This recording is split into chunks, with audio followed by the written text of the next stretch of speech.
Você está preparado para identificar e reagir às macroforças que moldarão o futuro da sua empresa?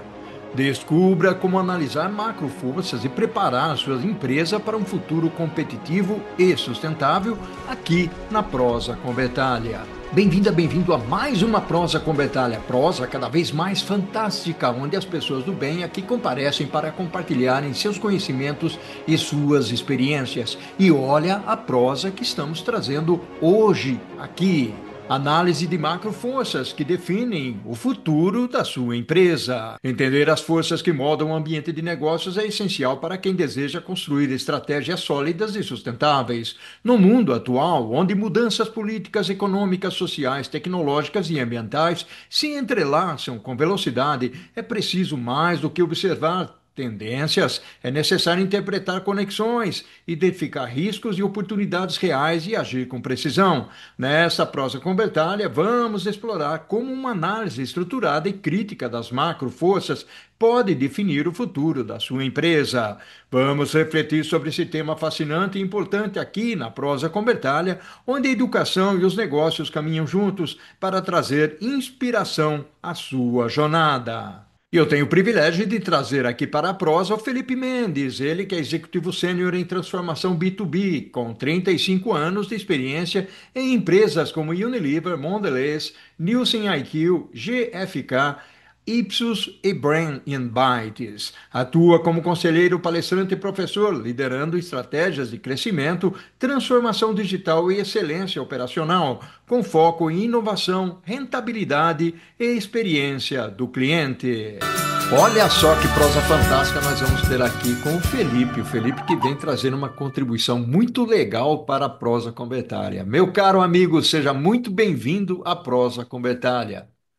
Que prazer, por fim estou aqui, feliz da vida de estar com você e acho que espero trocar aí boas ideias e fazer com que a tua audiência grande aprenda alguma coisinha a mais, que a gente sabe que é uma audiência de pessoas que estão para aprender a vida inteira, que é uma das melhores capacidades que a gente traz atualmente, não é isso, Bertale?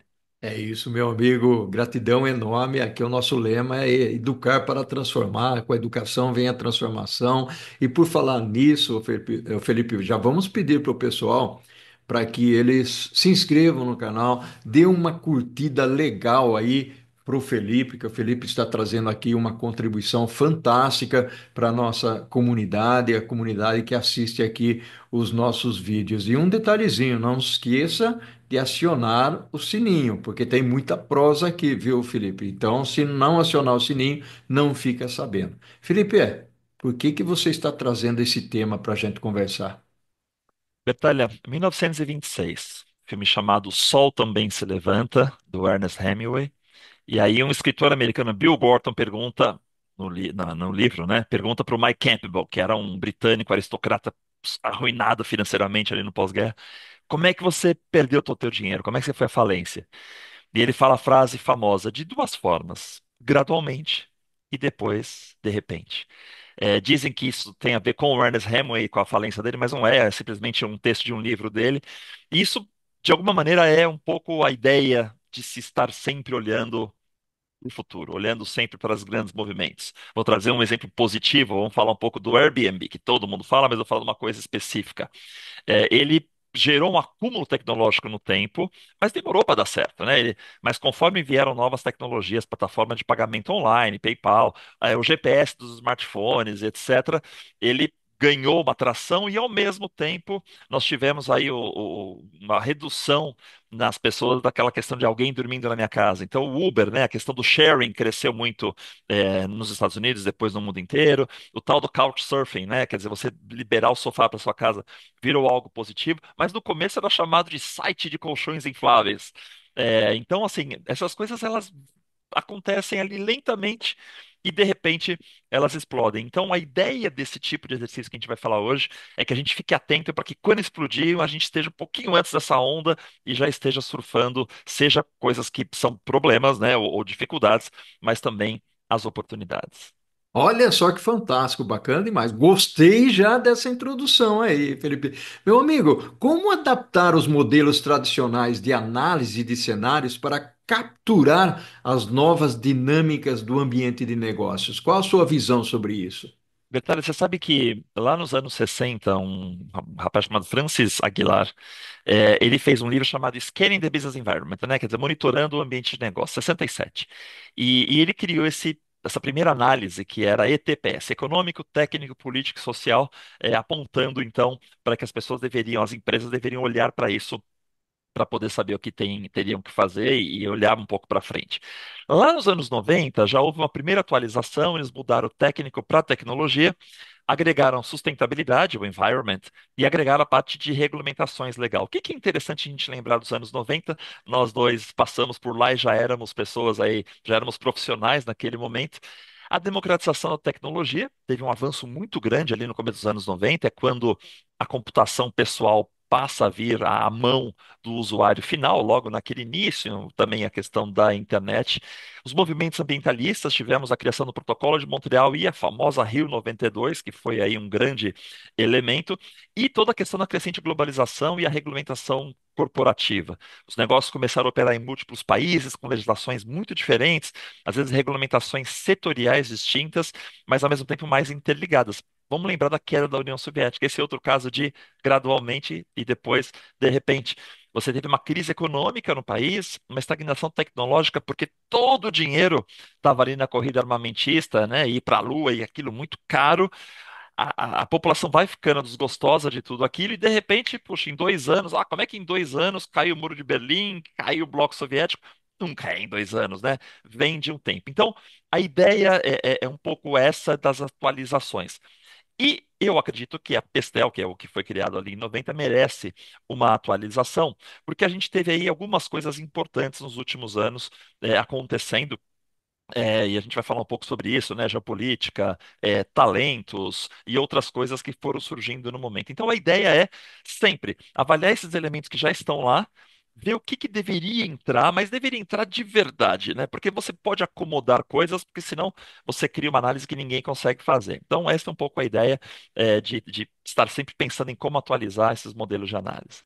Que legal, que bacana. E aí você citou a palavrinha geopolítica. Eu gostaria de explorar um pouco esse lado, de que forma a geopolítica, além da política local, influencia diretamente a competitividade das empresas nos dias de hoje, Felipe. É, lembrando, o Pestel era só político, e eu trago o geopolítico, né, para o que eu proponho, porque, claro que a política segue importante, mas você consegue adequar a política ali na economia, no legal.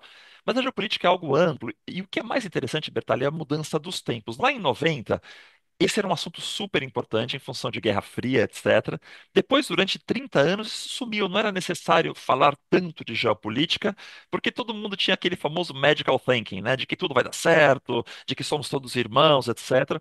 Então, era uma coisa meio para diplomata. Eu lembro que eu falava algumas coisas de geopolítica, era meio que, isso aí é mais para diplomata, mais para a gente saber.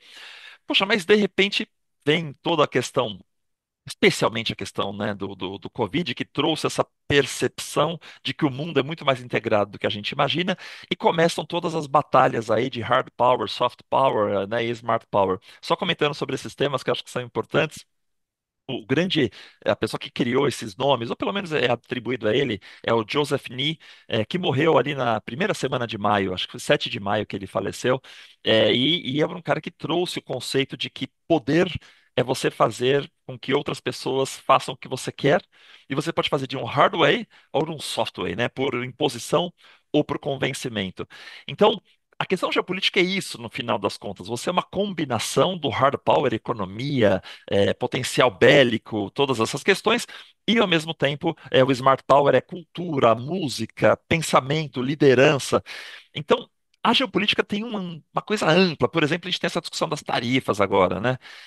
Tarifa, aí as implicações são enormes, né? Então você tem lá o óbvio, oportunidade e risco de importação e exportação. Logística, que é uma área que você é super, enfim, um expert aí. Como é que eu readequo toda essa questão marítima?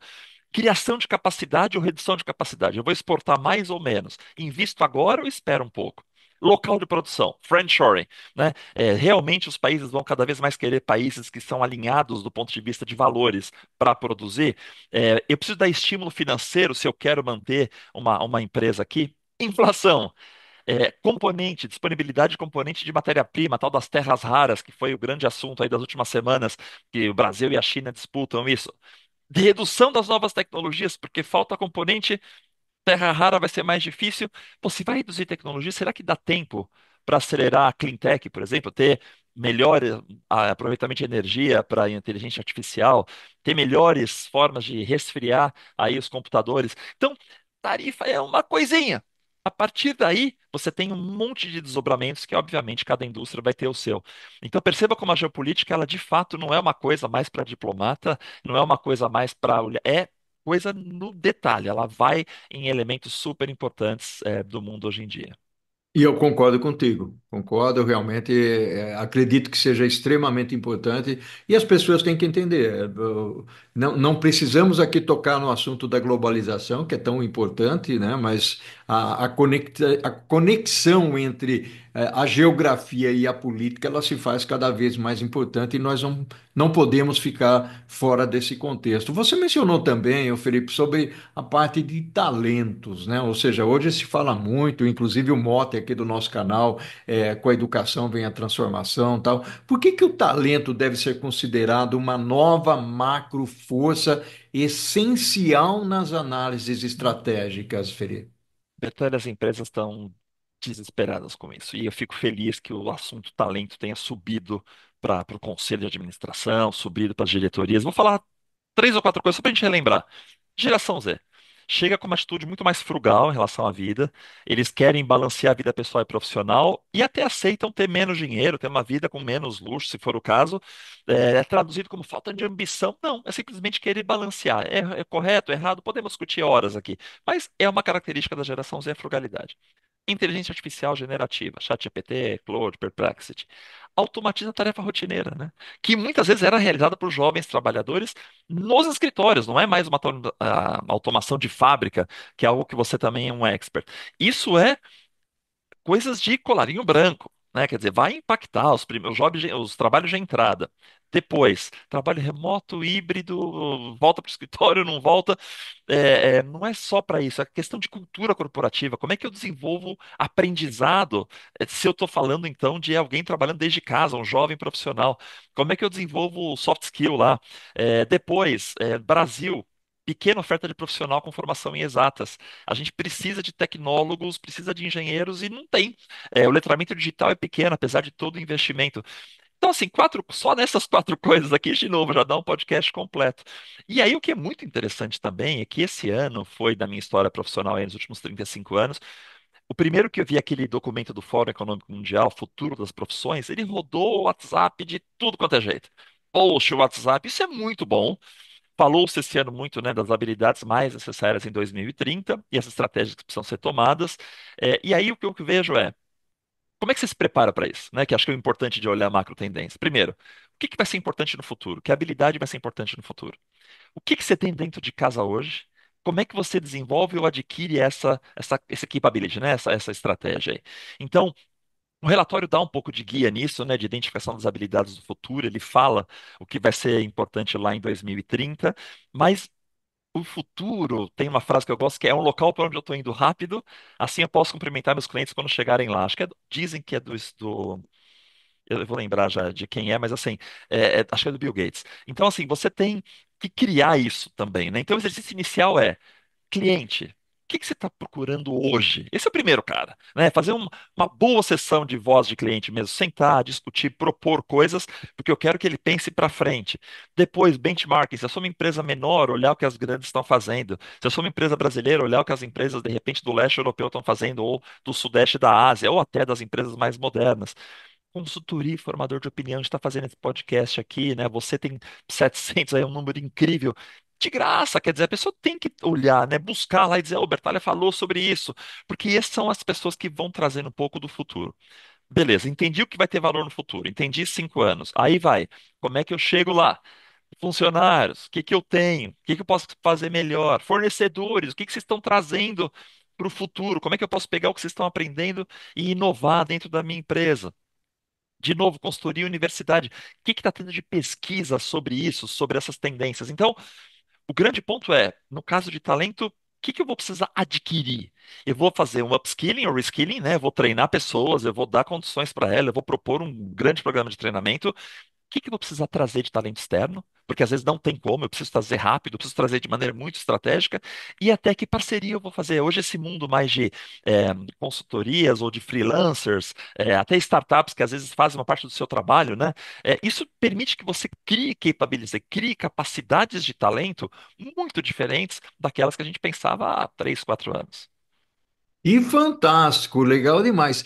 Tem uma coisa que eu gostaria de explorar contigo, e que muitas vezes nós temos conversado, e quando você fala de talentos, principalmente, é, onde que eu foco, né? Qual é o meu foco? E aí a pergunta que eu faço para você é o seguinte. Até porque nós temos muitas tendências, você falou aí de Isso. inteligência artificial. Como diferenciar tendências reais de modismos, os famosos hypes, para não comprometer o foco estratégico da empresa, Felipe? Excelente pergunta. Assim, a gente está com um mundo super informado, né? Então a gente está sabendo de tudo o tempo inteiro e cria o famoso FOMO, né? Fear of missing out, o medo de estar perdendo algo. Dizem agora que, justamente voltando a falar da geração Z, que eles têm o tal do JOMO, Joy of Missing Out. Eu estou feliz de perder algo. E eu acredito que a coisa ela está meio no caminho aí, sabe? A gente tem aí um espaço no caminho. O que que eu gosto, eu acho que é importante. Primeiro, algumas tendências estão consolidadas ou são amplamente aceitas, né? Então, várias instituições comentam, portanto, já são até meio que um custo de se fazer negócio. Então, nesse caso, ou você deveria ter visto antes, ou considera que você tem que fazer. Então, nesses casos, eu diria que essas a gente nem gosta de discutir muito, porque você já deveria estar lá. Aqui é encontrar gente que possa acelerar a implementação, a exploração, mas aqui é uma questão de aceleração. Depois, eu gosto muito, Bertoldi, de aquelas tendências que têm visões controversas. Tem gente que defende bastante e tem gente que vai contra, porque aí estão as maiores oportunidades. Então, alguns relatórios já discutem, mas tem uma visão diferente. Aqui eu acho bacana escutar gente como você, como expert de mercado, para entender o que está pensando, porque aí você vai montando ali o teu sense check, né? Se aquilo é uma coisa importante ou não. Mas é muito bacana. E depois tem as emergentes, que é onde está mais, eu diria, a questão aí de coisas que às vezes não se concretizam. Algumas são potenciais grandes, e aí você tem que seguir avaliando, eu vou falar disso já já. Outras, e é bem comum, elas se materializam de forma diferente do esperado. Metaverso, por exemplo. A gente pensava que ia ser lugar de joguinho e ela é outra Hum. coisa. Ela foi criar, né, gêmeos digitais, ela foi usada em outras coisas. Então, aqui, por exemplo, a produção de patentes é algo muito bacana, às vezes, de medir dependendo da indústria em que você trabalha. Então, o que que eu acredito? E aqui é o meu principal ponto. Você tem que encontrar indicadores para medir estas coisas. Exemplo. Se eu estou falando sobre mudanças sociais, eu tenho indicadores de IBGE, mas eu tenho indicadores de jornais e revistas. Quantas publicações se falam sobre A e sobre B, né?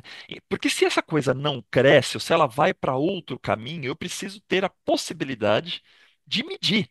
Porque se eu não meço, a gente sabe, se eu não meço, eu não mudo, né? Então eu acredito que assim, depois que você dividiu lá tendência com certeza, tendência controversa, que são as que eu amo, e tendências emergentes, como é que eu meço isso no tempo? Para mim, esse é o ponto que dá gancho para a gente falar um pouco sobre isso, né? A questão dos indicadores. Que legal, bacana demais. Felipe, nós estamos terminando o primeiro tempo da nossa prosa aqui. Nós vamos ouvir a Corujinha cantarolar e já voltamos para o segundo tempo. Pode ser, Felipe? Claro que sim. Olha só que prosa fantástica nós estamos tendo aqui, eu e Felipe. Que assunto maravilhoso. E Felipe, eu gostaria de explorar contigo o seguinte: como é que a gente mede, já que você mencionou ali no primeiro tempo, né, que nós precisamos medir as coisas até para entender as dimensões. Quais os indicadores objetivos podem apoiar a análise dessas macro forças e evitar o viés de confirmação? Muito bom. Eu vou dar alguns aqui porque são vários, depende muito do aponto. Mas vamos lá. Econômica, social e geopolítica. Eu tenho dado público de IBGE, por exemplo, outros órgãos governamentais, Fórum Econômico Mundial, Banco Mundial, ONU. Então, Para esse tipo de bloco, aqui é um caminho interessante. Depois, estudos, e aí podem ser análises, pesquisas, mas estudos que têm uma característica longitudinal, né? Que tem 2, 3, 4, 5 anos, porque às vezes sai um grande estudo de um ano só e você toma uma decisão. Eu gosto de estudos que caminham. Por exemplo, a gente falou do relatório do futuro de trabalho, você tem lá as melhores empresas para trabalhar, quer dizer, coisas que eu tenho um tempo para olhar como é que isso mudou. A mesma coisa sobre meio ambiente. É, tem indicadores, tem KPIs, tem investimento, você tem um ativismo muito grande para A e para B, às vezes você se perde nisso. O ponto é entender exatamente informações, né, ou monitorar o quanto, por exemplo, está crescendo a onda anti, como que ela cresce. Depois eu adoro levantamento de número de patentes e publicações científicas, se é alguma coisa de tecnologia. O que está sendo publicado nas faculdades públicas aí, top nossas em termos de tecnologia? Pauta do Congresso. O que está andando de política pública? A gente tem como monitorar isso, você sabe o que vai ser discutido na pauta. Isso, por exemplo, a Lei Geral de Proteção de Dados, né, lá atrás, Marco Civil da Internet, como é que você se antecipa para que ele entende aquilo? E depois o que eu comentei, às vezes você precisa fazer menções na mídia, né? O relatório de investidor. Quantas empresas na sua divulgação de balanço falaram sobre assunto X, que é algo que os americanos gostam bastante. Em outros países já está se falando disso ou não. O grande ponto aqui é tentar achar contexto, né? Quer dizer, o que mais além da palavra que a gente está buscando foi citado para que seja uma coisa numérica, você perceber um desvio, você vai atrás desse desvio e tenta entender o que mais está por trás daquilo. Eu diria que com isso você elimina bastante o hype e foca aí naquilo que realmente vai se concretizar, especialmente se são tendências emergentes.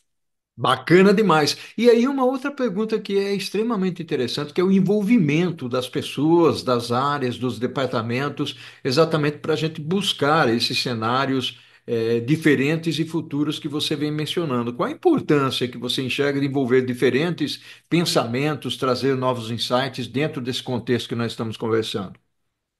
O maior objetivo desse exercício que nós estamos propondo aqui é a construção de capacidade para a perpetuidade dos negócios, né? Eu quero ter muitas empresas de 100, 200 e anos que forem nesse país, ou você também, como empreendedor que está assistindo, ou diretor de empresa. E para isso, o que que você precisa? Inventar o futuro, né? Preparar para os riscos e a sustentabilidade do teu negócio, não sustentabilidade só do ponto de vista ambiental, mas sustentabilidade mesmo, manter aquele negócio sustentável. E é por isso que eu acredito que esses exercícios eles precisam do patrocínio do conselho de administração ou consultivo, ou do sócio ou do presidente. Eles precisam ser de fato patrocinados. Não é o marketing que tem que falar, eu quero fazer um exercício de tendência, o RH de talentos, ou até o diretor da estratégia. Todos eles vão participar, a gente vai falar disso agora, mas o patrocínio tem que vir de cima, porque no final das contas, Bertalha, quem aloca recurso no mais alto nível, dinheiro, pessoas, tempo, energia, são essas pessoas, são os presidentes, os conselhos, etc. Mas esse exercício também tem a ver com consciência compartilhada. Quais são os fatos, os impactos? Finanças é muito importante botar número para essas coisas. Como é que, segundo ponto, alinhamento e priorização. Para onde a gente vai, o que a gente vai tocar e o que a gente não vai tocar? Tem oportunidade para quebrar barreira, trazer elefante na sala. Tá bom, a gente está falando de tal coisa, mas a gente nem tem tal coisa. Porque muitas vezes um diretor tem isso guardado na garganta e uma sessão dessa ajuda a poder falar sobre aquilo. Depois, o desenvolvimento da ambidestria, né? Eu inovar e seguir executando também é nesse momento em que você fala disso. Os tais projetos de Horizonte um, 2 e 3, né? Como é que eu monto essas coisas e aponto para daqui a 5 anos? As definições depois, os líderes que vão monitorar essas tendências e os que vão executar. Então você percebe que eu preciso realmente de algo conjunto para que essa ideia não fique na cabeça de poucas pessoas, mas que cada um tome aí o seu papel nisso tudo. Portanto, não é só cada área trazer sua visão, mas é também se comprometer com aquilo e se comprometer com seguir investigando, com seguir desafiando aquilo e alocando recursos. Você falou em algum momento, numa conversa nossa sobre o SWOT Analysis, né? Oportunidades e riscos, né?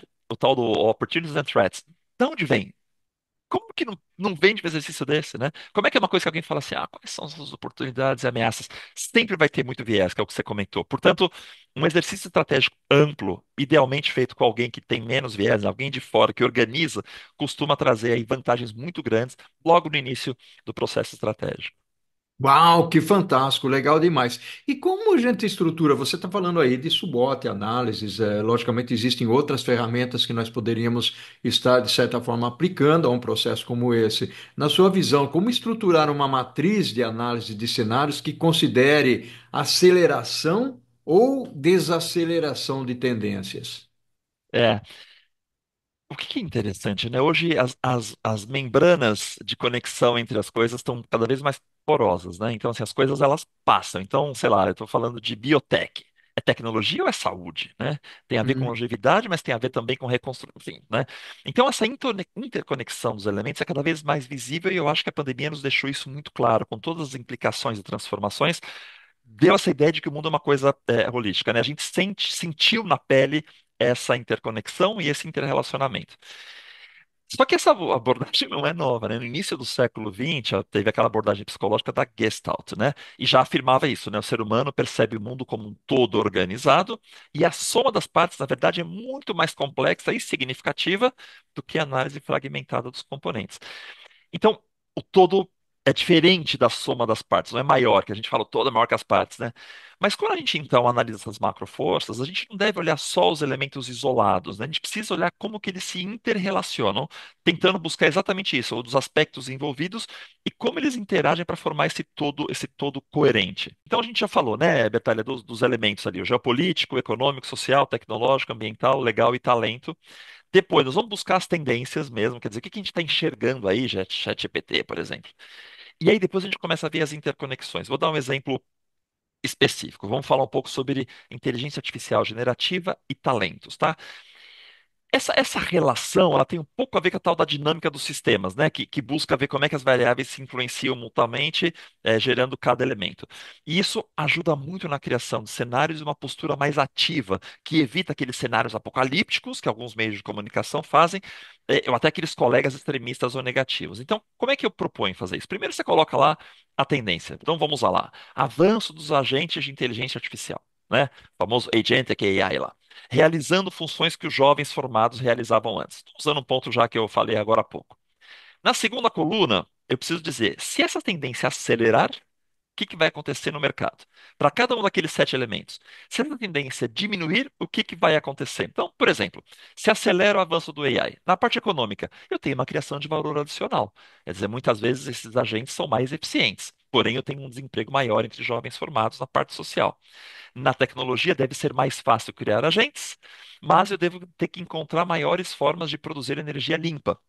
Por outro lado, se reduz, eu vou ter um desemprego gradual entre jovens formados, vai ter desemprego, mas menos, mas eu vou ter um aumento de custo, talvez, de processamento de IA generativa.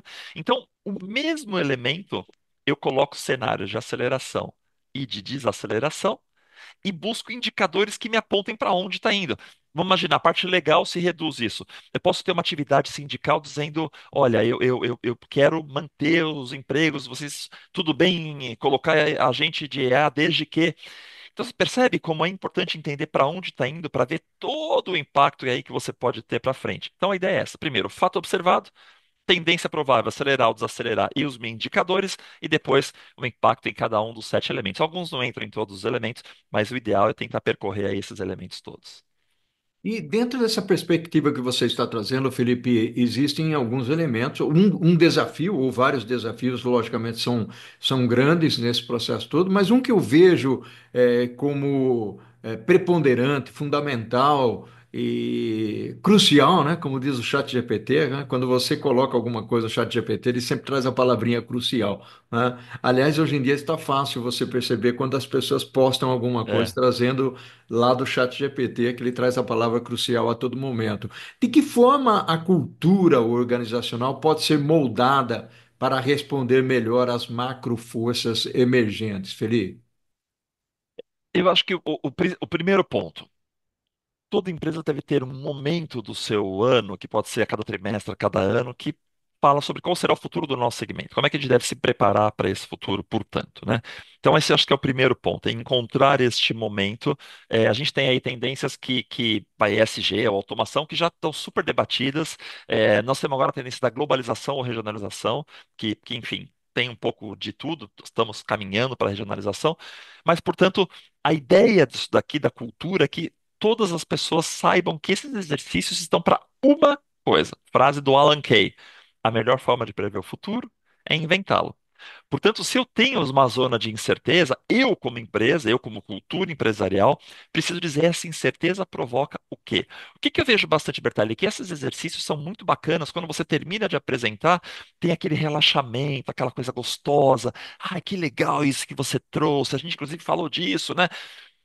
Caramba, e depois? Aí você sai da sala e a pessoa fala: Vamos lá, me apresenta o SWOT. O SWOT estava pronto antes da minha apresentação. Então, para que me chamou, né? Porque eu deveria influenciar super o SWOT no mínimo, né? Portanto, eu acredito que a cultura da empresa de saber que essas incertezas são oportunidades é o grande ponto em que a gente pode atuar, ajudando, neste momento. Aliás, tem um ponto bastante interessante dentro de tudo isso que você está falando. E eu estou aqui, você fala muito em interconexão, conexão. Aliás, está bárbara aqui a nossa prosa, muito bacana realmente. Eu queria olhar a perspectiva do alinhamento da estratégia, ou seja, não dá para a gente desconectar essas coisas que nós estamos conversando aqui dos rumos que a empresa está seguindo, até porque nós estamos falando, fazendo o exercício aqui de futuro, né? Envolvendo processo, tecnologia, pessoas, talentos, né? Como integrar a análise dessas macro forças a processos de planejamento estratégico de uma maneira continuada e não apenas em ciclos anuais? Como é que você Boa. enxerga isso? Olha que interessante, a gente costuma ter os tal dos KPIs, nós falamos há pouco também disso. Eu preciso definir quais serão os KPIs para monitorar as estratégias de aceleração ou redução de velocidade. Idealmente dado duro, mas não precisa ser duro economia, podem ser outras coisas. Então pode ser texto da mídia sobre retorno ao escritório, por exemplo, versus textos sobre trabalho híbrido, vai? Não precisa ser lá, balança comercial com a China, seria um óbvio. Isso pode variar, mas eu preciso acordar esses indicadores e depois eu preciso atualizar o board e a diretoria dependendo da velocidade, do impacto e da urgência. Nas reuniões de conselho, por exemplo, se são trimestrais, deveriam aparecer os grandes movimentos, coisas que mudaram, porque o que a gente está buscando aqui são, mais uma vez, isso vai se concretizar ou não para que eu possa trabalhar. Eu não gosto necessariamente de fazer isso todos os meses, porque eu acho que isso às vezes gera um movimento, uma reação de FOMO, sabe? Uma reação de dizer assim, ah, não, então a gente vai deixar de fazer porque não é mais. Ou a gente vai fazer mais porque é. Isso precisa ter um pouco mais de, precisa estar decantada a coisa. Mas a gente pode ter alguma desaceleração ou aceleração relevante. Vou dar um exemplo. Saiu num jornal mais importante do Brasil, né, em termos de negócio, que é o Valor Econômico, essa semana um texto do Financial Times que dizia: Geração Z encabeça movimento da volta ao presencial. Texto do Financial Times. Talvez seja uma coisa mais Europa? Pode ser. Mas olha o que estava bacana, que era a segunda linha. Os dados mostram que funcionários jovens, mais do que os baby boomers, querem a conexão e a rotina do trabalho presencial. Eu falei, caramba, isso precisa ser levado para todos os meus clientes, né? Porque o que a gente sabe é que o jovem diz, não, eu trabalho bem de casa. Mas ele começa a perceber, depois de 2, 3 anos, que está perdendo o caminho. Porque ele não sabe como que um gerente resolve um problema. Ele nunca viu um diretor fazer uma apresentação ao vivo. Ele não pegou as minúcias do trabalho. Então, esse texto, por exemplo, é um texto que tem que parar o assunto de híbrido ou home, parar e colocar e dizer, pessoal, tem algo novo aqui. Essa é uma mudança importante de tendência, tá certo? Então, acho que esse é o grande ponto. A hora que aparece algo diferente ir lá. E aí, com isso, como equipe de liderança, decidir a possível realocação de recursos. Aqui, atenção, se há uma boa cultura de análise de macroforças, que eu estou propondo aqui, né, os indicadores, isso que a gente comentou agora, eu não deveria ter uma realocação a cada trimestre, porque existe a tentação, especialmente se é coisa de horizonte 3, né? Daqui a 3 anos, vamos dar uma diminuída nisso, vamos tirar dinheiro. Não é para isso. O objetivo desse exercício é criar um processo formal. Inclusive, no ano 2, pode ser que o consultor que organiza isso nem vá trazer tanta coisa nova, porque a empresa já se acostuma com aquilo. Ela começa a monitorar. O papel muda, inclusive. É muito mais o que você comentou de interconexão. Agora, também tem empresas que fazem o quê no ano 2? Depois de ter uma coisa mais ali, nexialista, aqui mais ampla, no segundo ano eles começam a aprofundar. Então, normalmente as empresas já trazem um economista, mas de repente vai trazer uma pessoa para falar de geopolítica, ou um cientista social para falar da mudança no Brasil, ou um cara que entenda tudo de tecnologia, ou um estudioso do futuro do trabalho, entende? Quer dizer, no começo é muito mais macro interconexão e depois pode ser que eu fale, isso aqui para mim é o mais importante, eu quero aprofundar. Agora, uma coisa importante para terminar aqui é a minha visão. A gente não pode tirar a visão integrada do plano completo. Sempre, porque senão a gente se fascina. Vai alguém falar sobre o futuro de trabalho, o pessoal, a diretoria se fascina, aloca todos os recursos para lá, e aí os outros perdem valor. É sempre importante colocar as coisas, ponderar o tamanho, ver se aquilo realmente vai acontecer, para que a gente, portanto, tome as decisões. E por isso que a ideia minha, né, de planejamento do cenário é essa coisa da análise Gestalt, é olhar o todo e olhar a interconexão entre eles nesses elementos, Bertalho. Fantástico, meu amigo Felipe. Nós estamos chegando ao final da nossa prosa aqui. Uma prosa realmente muito legal, muito contributiva aqui para a comunidade da prosa com Betralha. Gratidão enorme pela sua participação aqui, Felipe. Não, eu que agradeço, eu estou assim, muito empolgado com esse assunto, porque eu estou vendo agora que eu estou com a empresa, né, com a Brains and Bytes, eu estou vendo que isso é uma necessidade do mercado, porque tá uma confusão lá fora, né, Bertalho? Então, assim, eu tô super empolgado, porque eu estou vendo aí o quanto de valor a gente pode agregar para esse país, para as empresas do Brasil, para os empreendedores aí, né, com esse tipo de análise, de entendimento. Então, eu te agradeço também a oportunidade de estar aqui com você. Gratidão enorme, meu caro. Eu costumo dizer aqui no final, ao infinito e além. E o que nós E além. fazemos em vida, Felipe, ecoa na eternidade. Um abração para você. Eu que te agradeço. Um abraço.